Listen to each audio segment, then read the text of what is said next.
오늘의 말씀은 시편 23편 1절로 6절까지의 말씀입니다. 한 절씩 교독하도록 하겠습니다. 여호와는 나의 목자시니 내게 부족함이 없으리로다.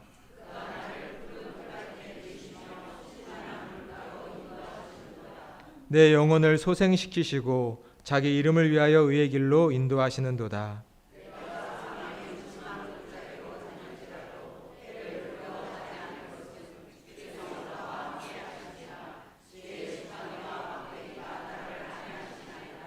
주께서 내 원수들의 목전에서 내게 상을 차려주시고 기름을 내 머리에 부으셨으니 내 잔이 넘치나이다. 내 평생의 선하심과 인자하심이 반드시 나를 따르리니 내가 여호와의 집에 영원히 살리로다. 아멘. 참으로 감사한 날입니다. 늘 우리를 주일로 예배의 자리로 불러주셔서 하나님 만나게 하시고 하나님 말씀의 은혜 받게 하시는 것이 주님을 향한 우리의 감사인 줄로 믿습니다. 오늘도 은혜를 사모하는 마음으로 마음을 활짝 여시고 하나님의 말씀을 들으시기를 간절히 축원합니다. 오늘은 1월의 마지막 주일입니다. 벌써 28일 1월이 다 지나갔습니다. 한 해가 시작한 지 얼마 되지 않은 것 같은데 시간이 참 빠르다라는 생각이 듭니다. 한 해 시작하시면서 주님 앞에서 하셨던 결심들 잘 지켜가고 계신가요? 어떠신가요? 우리 새해 말씀 카드도 뽑고 그 말씀 붙잡고 한 해 열심히 기도하기로 하셨는데 그 기도를 계속하고 계시죠? 네, 그래도 제가 생각한 것보다는 얘가 많이 나오셨습니다. 내가 계획했던 것, 목표했던 것이 늘 우리가 작심삼일이 되기 쉽지만 그 모든 것들을 끝까지 지켜갈 수 있는 것은 결국 우리는 주님이 우리의 삶을 붙잡아 이끌어 주실 때만 가능하다는 것을 우리의 삶에서 늘 고백하게 됩니다. 올 한 해 정말 주님께서 우리의 삶을 붙잡아 가장 선한 길로 인도해 주시기를 바라는 마음, 다시금 이 1월의 마지막 때에 새로운 마음을 먹기를 소망합니다. 오늘 본문 시편 23편은 우리가 너무나 잘 알고 있는 말씀입니다. 여호와는 나의 목자시다. 내게 부족함이 없다는 말씀입니다. 우리는 이 말씀을 읽으면 하나님은 나의 목자, 우리는 그분의 양, 그 아주 아름답고 따뜻한 모습을 상상하게 됩니다. 푸른 풀밭을 또 잔잔한 물가를 상상하며 목가적인 모습이 우리의 눈에 떠오릅니다. 오늘 시편 23편 1절부터 6절은 사실은 두 가지의 비유가 나와 있습니다.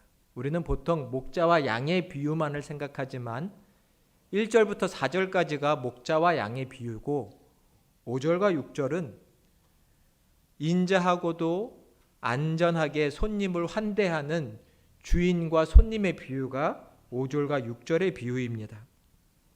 먼저 우리는 선한 목자이신 하나님을 생각해 봐야 합니다. 오늘 시편을 쓴 다윗은 노년 백발이 성성할 그때에 자기의 과거를 떠올리며 고백합니다. 여호와는 나의 목자시니 내게 부족함이 없으리로다. 그가 나를 푸른 초장과 쉴만한 물가로 인도하신다. 여호와는 나의 선한 목자라고 고백하고 있습니다. 사랑하는 여러분은 하나님만을 나의 선한 목자로 고백하시나요? 여호와 하나님만이 나의 선한 목자라고 다윗은 고백하고 있습니다. 성경에서 하나님의 선하심, 그 인자하심을 비유하는 대표적인 것은 목자의 비유입니다. 하나님께서 선한 목자가 되신다. 우리는 그분의 양이고 그분의 백성으로 그분의 인도함을 받고 있다라는 것입니다. 하지만 우리는 이 땅을 사는 동안 이 목자와 양, 이 모습을 관찰하기는 쉽지 않지요.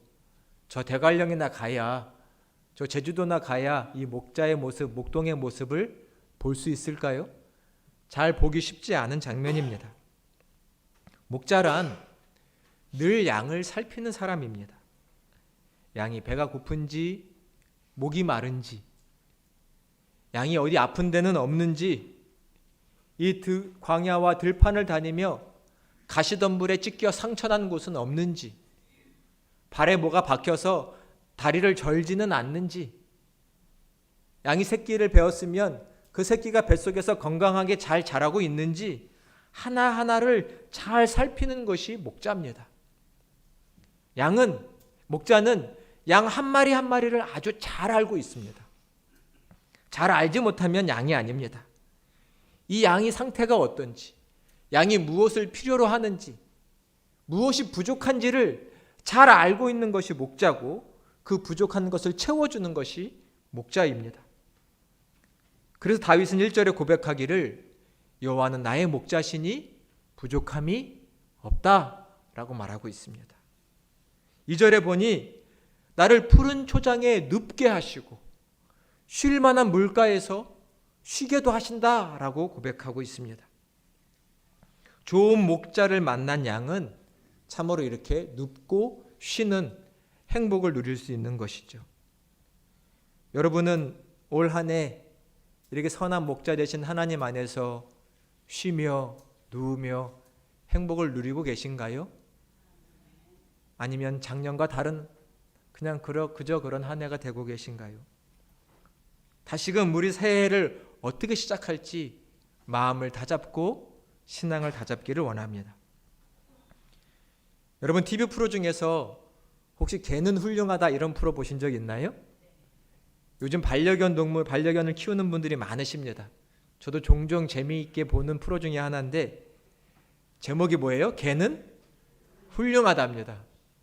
안 보신 분들도 있을 수 있는데 뭐 안 보셔도 상관없습니다. 근데 제목이 재밌죠? 개는 훌륭하답니다. 아마 이 제목 속에는 이 가로치고 숨은 제목이 하나 있는 것 같아요. 뭘까요? 주인은 훌륭하지 않다. 이런 제목이 저는 숨겨져 있는 것 같습니다.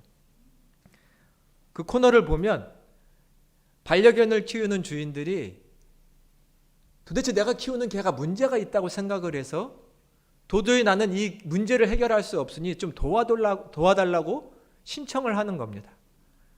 이 강아지 문제가 너무 많다. 그래서 강아지 대통령이라고 하는 그 훈련사가 와가지고 이 상황을 파악을 하고 이 강아지의 문제 또 주인의 상황들을 여러 가지를 종합적으로 해서 진단을 내리고 방책을 마련해서 훈련을 시키면 시간의 차이는 있지만 매우 호전되는 것을 보게 됩니다. 근데 문제는 대부분 강아지에게 있는 게 아니라 주인에게 있습니다. 주인이 자기가 키우는 개라는 동물을 모르기도 하고 더 특별히 자기의 반려견 동물을 잘 모릅니다. 자기 입장에서 이 강아지를 생각하니까 이 강아지는 문제가 있는 강아지고 이 강아지가 무엇을 원하는지 그 필요를 보지 않으니까 이 문제가 해결되지 않고 더 굼고 심화되는 것이죠. 그래서 같이 지내기가 어려운 겁니다. 즉, 이 강아지, 자기가 함께 반려하고 있는 이 강아지가 어떤 강아지인지를 알면 문제는 해결이 되는 것이죠. 근데 주인이라고 하지만 이 강아지, 반려동물에게 관심이 별로 없습니다. 이 훈련사가 훈련을 시키다가 갑자기 훈련을 중단하고 그냥 주인에게 강아지 키우는 거 그만하시죠 라고 세게 얘기할 때가 있습니다. 근데 그 경우는 어떠냐면 이 주인이 이 반려견의 좋은 주인이 되려는 태도가 별로 없을 때입니다. 강아지와 맞춰 사는 거고 강아지를 이해하며 사는 건데 그런 태도가 없는 사람에게는 그냥 강아지를 키우지 말라고 세게 얘기합니다. 선한 주인은 어떤 주인일까요? 자기가 키우는 동물과 강아지를 잘 이해하고 그 필요를 채워줄 수 있는 사람이 선한 주인이라고 할 수 있습니다. 반대로 나쁜 주인은 관심도 없고 그런 주인 밑에 있는 강아지는 개들은 병이 들고 문제가 생기게 되는 것이죠. 선한 목자, 선한 주인은 참으로 중요합니다. 선한 주인, 선한 목자는 양을 한 마리 한 마리 살펴서 그 필요가 무엇인지를 아는 주인입니다. 다윗은 그것을 잘 알고 있었습니다. 그래서 하나님을 가리켜 선한 목자라고 하며 3절과 4절에서는 이렇게 고백을 하고 있습니다. 내 영혼을 소생시키시며 자기의 이름을 위하여 의의 길로 인도하시는도다. 내가 사망의 음침한 골짜기를 다닐지라도 해를 두려워하지 않을 것은 주께서 주의 지팡이와 막대기로 나를 안위하시기 때문이다 라고 말합니다. 선한 목자는 양의 한 마리 한 마리의 생명을 살려줍니다. 양의 부족함을 채워서 그 삶이 생명이 살아나게 만들어줍니다. 말씀해 보니 사망의 음침한 골짜기를 다닐지라도 해를 받지 않게 한다고 말합니다. 우리는 인생을 살다 보면 사망의 음침한 골짜기를 다닐 때가 있지만 사망의 음침한 골짜기를 다니지 않기가 어렵습니다. 이 세상을 살면서. 중요한 것은 그곳에 있지 않게 해달라는 것이 아니라 그곳에서도 선한 목자와 함께 동행하게 해달라는 것이 중요합니다. 선한 목자가 나를 지켜 보호해 줄 것이기 때문입니다. 말씀해 보니 지팡이와 막대기라는 표현이 나오죠. 사실 번역에 조금 애매하게 되어 있습니다. 지팡이는 목자가 양을 이끌며 피곤하고 지칠 때 힘을 낼 수 있도록 스스로 걸음걸이를 할 때 짚는 지팡이를 가리키기도 하고, 이 얇은 지팡이는 양들이 잘못된 길로 가면 툭툭 치면서 이 무리 안에 있게 인도하는 지팡이이기도 합니다. 막대기라고 표현되어 있는 것은 더 정확히 말하면 몽둥이입니다. 목자가 한쪽 주머니에 차고 있어서 양을 훔쳐가려고 하는, 잡아채가려고 하는 맹수가 나타나면 그 맹수를 이 몽둥이를 들고 휘둘러서 내쫓고 때로는 몽둥이로 맞서서 싸우는 그 무기를 막대기라고 지금 번역해 놨습니다. 목자는 한 손에는 지팡이를 들고 한쪽에는 몽둥이를 차고 있으면서 이 양을 인도하기도 하고 맹수로부터 지켜 보호하기도 하는 것이죠. 선한 목자란 목숨을 걸고 맹수와 싸워 양의 목숨을 지키는 자가 선한 목자인 것입니다. 여호와가 나의 선한 목자가 되신다는 이 고백은 아마 다윗이 어린 시절 자기의 아버지의 양을 칠 때의 그 과거의 기억들을 떠올리며 한 고백일 것입니다. 사무엘상 17장에 보면 다윗이 목동으로서 아버지의 양을 칠 때 곰이 나타나서 양을 채가려고 하면 곰과 맞서 싸웠고, 사자가 와서 양의 새끼를 채가려고 하면 사자와 맞서 싸웠다는 것이 사무엘상 17장에 나와 있습니다. 우리라면 그렇게 할 수 있을까요? 곰이 나타났습니다. 사자가 나타났는데 양을 지키겠다고 몽둥이를 휘두르면서 맞서 싸우는 다윗의 모습을 한번 상상해 보십시오. 그것은 용기를 넘어 이 양을 사랑하는 목자의 마음이 그 안에 있었기 때문입니다.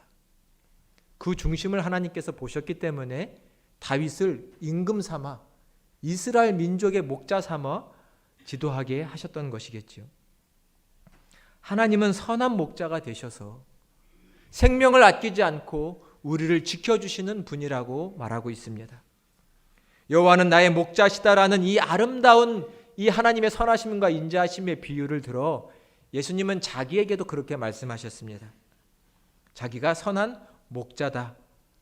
이 백성들을 인도하고 이끄는 메시아다라고 말씀하신 것이죠. 우리 요한복음 10장 11절의 말씀을 자막을 통해서 함께 봉독을 해보도록 하겠습니다. 11절입니다. 나는 선한 목자라. 선한 목자는 양들을 위하여 목숨을 버리거니와. 아멘. 일단 11절을 보시면 나는 선한 목자다라고 말씀합니다. 시편 23편 1절의 고백과 똑같죠. 여호와는 나의 목자시다.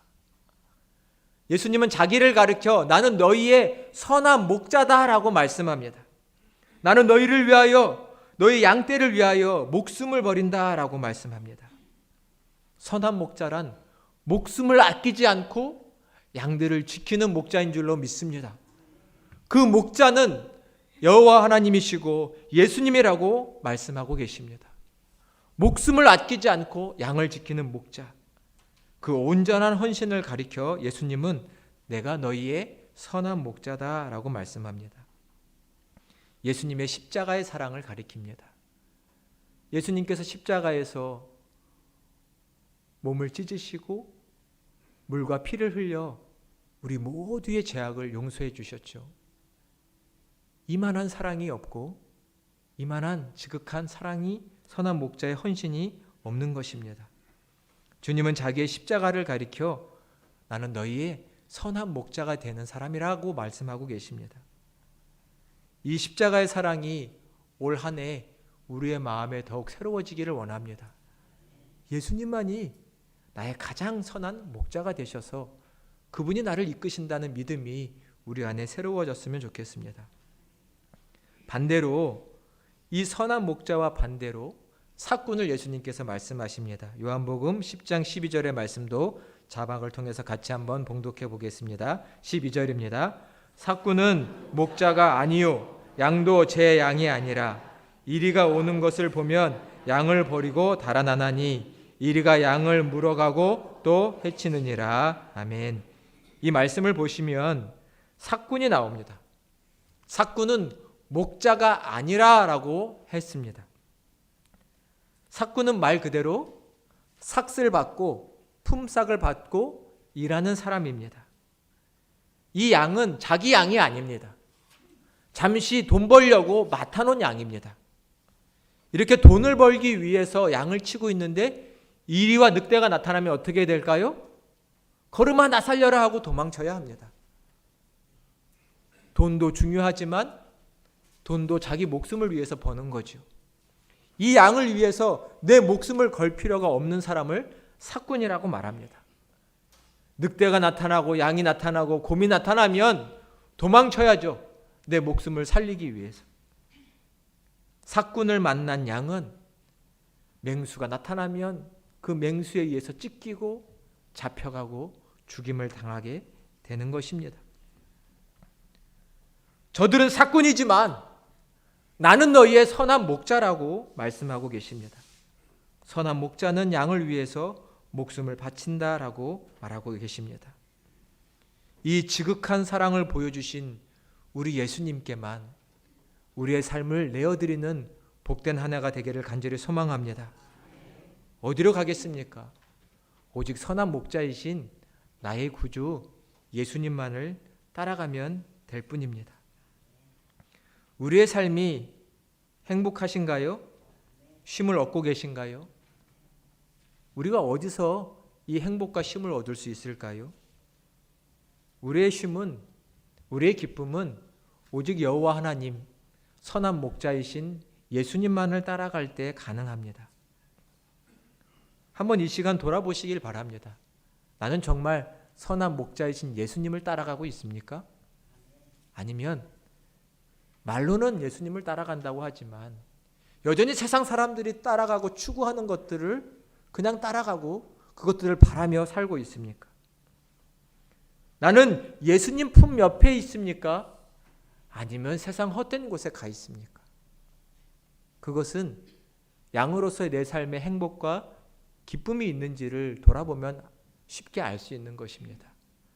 선한 목자 옆에 있는 양은 행복하고 평안하고 쉼을 얻습니다. 반대로 이 선한 목자를 떠난 양은 행복하지 않고 늘 두렵고 불안하고 공포에 질려 있는 것이지요. 양은 목자를 떠나서는 제대로 행복과 쉼을 누릴 수가 없는 약한 동물입니다. 양은 다른 동물들처럼 달리기가 빠르지도 않습니다. 힘이 세지도 않습니다. 시력이 좋지 않아서 자기가 먹고 있는 그 초장의 풀을 다 먹어놓으면 다른 초장을 찾아갈 만큼 멀리 볼 수 있는 시력도 되지 못합니다.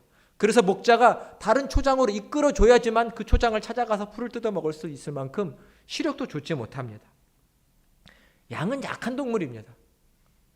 이렇듯 우리도 하나님 앞에서 약한 자다, 부족한 자다라는 것을 아는 것이 중요합니다.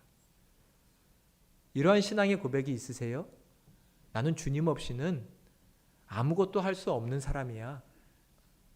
주님의 도우심 없이는, 선한 목자이신 주님의 이끄심 없이는 난 아무것도 할 수 없는 사람이야. 이런 고백이 우리에게 있으신가요? 이런 고백이 있어야 우리는 선한 목자의 바로 그 품과 그 옆에서 행복을 누릴 수 있는 겁니다. 근데 나는 목자 없이도 살 수 있어. 주님 없이도 살 수 있어. 라는 생각이 내 안에 있으면 나도 모르게 주님을 떠나 다른 곳을 방황하다가 사망의 음침한 골짜기에서 많은 피해를 보고 해를 입고 불행하고 불안하고 걱정하며 사는 겁니다. 말씀하지요. 삭군을 만난 양은 늑대와 이리에게 붙들려 가서 죽음을 당하게 됩니다. 양은 오직 목자의 음성만을 잘 듣고 따라가야 하는 것이 양입니다. 오늘 정말 우리는 선한 목자이신 예수님을 따라가고 있는지 한번 돌아봐야 합니다. 고대 교회의 유명한 신학자인 어거스틴, 그 이름을 다 들어보셨을 겁니다. 그분은 우리 교회의 기독교적인 사상과 교리의 핵심을 기초를 다진 분이라고 할 수 있습니다. 그가 어릴 적 학문적인 열정이 많은 사람이었습니다. 근데 성서에 빠지기보단 마니교라고 하는 이단의 사상과 철학에 빠져서 그곳에서 진리를 깨닫고 인간의 행복을 추구하려고 열심히 공부도 하고 학문적인 열정을 다했지만 그는 마니교 이단 사상에 의해서 진리를 깨달을 수가 없었고 마음의 평안을 찾을 수가 없었습니다. 그의 많은 시간들을 낭비했다고 생각하며 공허감에 빠졌고 이 공허한 마음을 채우고자 많은 여자들을 만났습니다. 이 여자 저 여자 만나면서 말로 표현할 수 없는 많은 나쁜 짓들을 했습니다.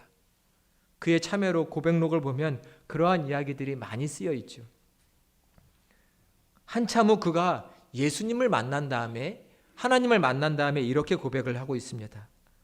당신은 나를 창조하셨습니다. 그러기에 당신 품에 돌아오기까지는 나는 영혼의 안식을 얻을 수가 없었습니다. 여러분 세상길 가보셨지만 거기에서 만족을 얻으실 수 있던가요? 행복하시던가요? 하나님의 창조물인 우리는, 선한 목자의 양인 우리는 오직 예수 그리스도의 품 안에만 거할 때만 참으로 행복한 줄로 믿습니다. 선한 목자이신 주님 안에만 거할 때 우리의 삶은 참으로 쉼을 얻게 되는 것입니다. 문제는 우리가 선한 목자이신 주님의 품을 떠나 있다는 것이 문제입니다. 나 정말 어디 있습니까? 지금 어디에 가 있습니까? 목자의 품 안에 있습니까? 아니면 다른 곳에 가 있습니까? 올 한 해 정말 선한 목자이신 예수님만을 따라가기로 다짐하고 고백하며 나아갔으면 좋겠습니다. 선한 목자만 바라보며 그 음성만을 들으며 우린 따라가야 합니다. 선한 목자의 음성을 어떻게 들을 수 있을까요? 매일 매순간 생생하게 하나님의 음성이 들리면 좋겠지만 우리의 삶을 통해서 그렇지 않다는 걸 잘 알고 있습니다. 하나님은 선한 목자로서 우리를 인도하시는 방법 중에 하나는 바로 이 몸된 교회가 있습니다.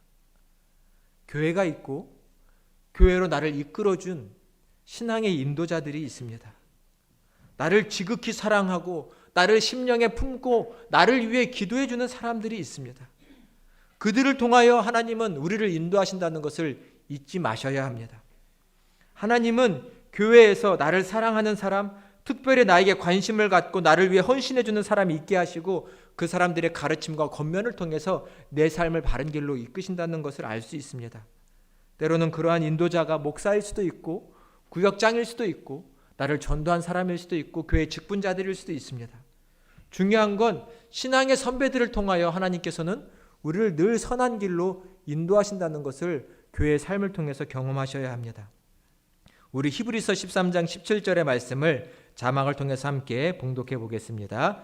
히브리서 13장 17절입니다. 너희를 인도하는 자들에게 순종하고 복종하라. 그들은 너희의 영혼을 위하여 경성하기를 자신들이 청산할 자인 것 같이 하느니라. 그들로 하여금 즐거움으로 이것을 하게 하고 근심으로 하게 하지 말라. 그렇지 않으면 너희에게 유익이 없느니라. 아멘. 이 말씀을 좀 띄어나 봐주세요. 보시면 너희를 인도하는 자가 있다라고 말합니다. 선한 목자이신 하나님께서 우리를 이끄시지만 하나님은 교회를 통하여 또 이 교회 지체들 안에서 특별히 나를 사랑하는 사람을 통하여 나를 이끌어 주십니다. 그러니 그들의 말에 귀를 기울이고 따르면 좋겠다라고 말씀합니다. 그들은 너희의 영혼을 위하여 뭐라고 말씀하세요? 경성한다라고 말합니다. 하나님을 두려워함으로 내가 이 사람들을 바르게 돕고 있는지, 제대로 신앙생활을 할 수 있도록 이끌고 있는지를 반성한다라는 것입니다. 자기들이 청산할 자인 것 같이 한다라고 말씀하시네요. 빚이 있으면 청산해야 할 의무가 있죠. 그러한 거룩한 의무감과 부담감을 가지고 이 한 사람 한 사람을 바른 길로 이끌기 위해서 기도하고 하나님께 바르게 예배하기 위해서 신앙생활을 돕기 위해서 헌신한다는 얘기입니다. 이런 사람이 교회 안에 나에게 있어서 하나님은 그 사람과 함께 나를 선한 길로, 생명의 길로 인도하신다는 것입니다. 그러니 그 인도를 잘 받고 그로 하여금 근심하게 하지 말라라고 말씀하고 계십니다. 여러분에게 한번 질문하고 싶습니다. 이 교회 안에서 하나님이 이끄시는 것처럼, 하나님의 인도하심의 통로가 되는 것처럼 나를 이끌어주고 있는 스승이 있나요? 반드시 있어야 할 것입니다. 내 영혼을 위해 눈물로 기도해 주는 사람이 있나요? 있어야 합니다. 이 목사만이 아니라 이 공동체 안에 서로 안에서 내 영혼을 위해 경성하고 내 영혼을 위해 자기가 청산할 자인 것 같이 헌신할 그런 사람이 있어야 합니다. 그런 사람을 통해 하나님이 내게 말씀하시고 나를 이끌어 주실 것이기 때문입니다. 오늘 본문 5절과 6절을 보면 주님께서 또 다른 비유를 말씀하시는데 그것은 손님이 찾아왔을 때 매우 친절하게 대하시며 또 안전하게 지켜주는 주인장의 비유를 들어 자기가 선한 주인이고 목자라고 말씀하고 계십니다. 5절에 보니 주께서 내 원수들의 목전에서 내게 상을 차려주시고 내 머리에 기름을 부어주셨고 또 내 잔이 마르지 않게 하셨다. 내 평생의 선하심과 인자하심이 나를 따른다 라고 고백하고 있습니다. 이 또한 다윗의 삶이 녹아져 있는 고백이라고 생각됩니다. 바울이 젊을 때는 아쉽게도 자기의 장인어른이 자기를 잡아 죽이려고 했습니다. 사울 왕이 다윗을 시기하여 저놈이 나를 때려 죽이고 왕이 될지 모르니 저놈을 싹을 잘라버려야 한다고 다윗을 쫓아다니며 죽이려고 했습니다. 여러분 한번 생각해 보십시오. 혹시 누군가가 나를 죽이려고 쫓아다닌 경험이 있으세요? 별로 없으시죠? 군대가 나를 잡아 죽이겠다고 쫓아다니면 그 마음이 얼마나 두려울까요? 목숨을 건지려고 도망치고 또 도망쳤습니다. 백발이 성성한 늙은 나이에는 자기 아들이 반역을 일으켜 나를 죽이겠다고 쫓아다닙니다. 맨발로 도망을 쳐야 했습니다. 이렇게 도망쳐 다닌 경험들을 나의 원수들, 사울과 자기의 아들, 근데 하나님은 그때마다 다윗을 하나님의 집 안으로 피하게 하셔서 저 원수들 앞에서 상을 차려주시고 먹을 것을 주시고 쉼을 얻게 해주셨고 머리에 기름을 발라 후하게 대접해 주셨다라는 것입니다. 다윗은 하나님의 집에 피해서 쉴 수 있었다라는 것입니다. 원수들이 쫓아왔는데 이제는 하나님의 선하심과 인자하심이 나를 따른다라고 고백하고 있습니다. 그만큼 하나님의 사랑과 선하심이 크다는 고백을 하고 있는 것입니다. 세상을 살면서 쫓기는 인생처럼 불쌍한 인생이 없습니다. 쫓기는 삶 생각해 보십시오. 불안합니다. 쉼이 없습니다. 직장에서 쫓기며 살고 돈 벌겠다고 사업하면서 쫓기며 살고 이 일 저 일로 쫓기며 사는 인생 한두 번쯤은 경험하셨을 수도 있습니다. 쫓기는 인생에 쉼이 있나요? 행복이 있나요? 물가에 누워있는 양들처럼 그런 모습이 내게 있었나요? 오직 선한 목자이시고 선한 주인이신 그분께만 피할 때 우리는 참된 쉼을 얻은 줄로 압니다. 오직 하나님의 집으로 피해야 합니다. 원수들의 목전에서 내게 큰 상 차려주시고 마음껏 먹어라, 마음껏 쉬어라. 마치 집 나간 자식이 집에 돌아왔을 때 어머니의 품에서 맛있는 따뜻한 음식을 먹고 마음의 평안을 얻는 것 같습니다.